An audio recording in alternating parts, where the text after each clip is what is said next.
Praise the lord. దేవాతి దేవునికి వందనాలు చెల్లించుకొంచున్నాను. మన ప్రభువైన యేసుక్రీస్తు వారి నామంలో ప్రతి ఒక్కరికి శుభాభివందనాలు తెలియజేసుకొంచున్నాను. ఈరోజు పరిశుద్ధ గ్రంథంలో నుండి దేవుని వాగ్దానాన్ని చదువుకుందాం. యెషయా గ్రంథము 26వ అధ్యాయము 12వ వచనం.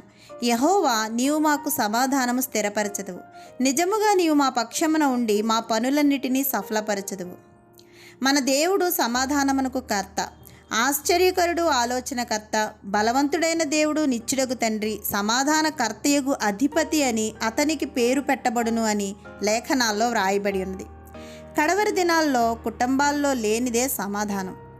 ఏ ఒక్కరూ కూడా నేను చాలా ప్రశాంతంగా ఉన్నాను అని చెప్పలేని రోజుల్లో మనం బ్రతుకుతున్నాం.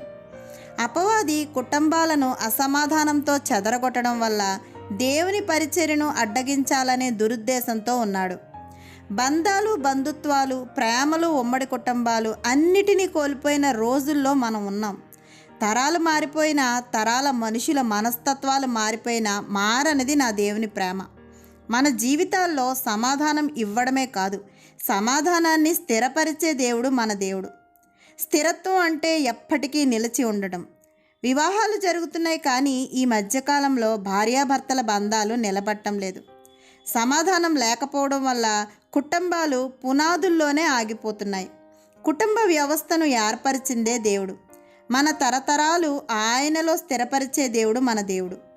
ఎవరి వల్ల మనం సమాధానాన్ని కోల్పోయామో, ఏ సమస్య వల్ల అసమాధానంతో బాధపడుతున్నామో దేవుని దగ్గర విన్నవించుకుందాం.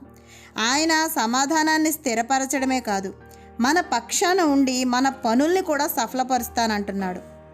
ఒకవేళ నువ్వు నేను ఏ పని చేస్తున్నా అందులో సక్సెస్ అవ్వలేకపోతున్నామేమో, ఏ పని తలపెట్టినా మధ్యలోనే ఆగిపోతున్నామేమో, కానీ దేవుడు మనతోనే మాట్లాడుతున్నాడు, నా పక్షాన ఉంటానని.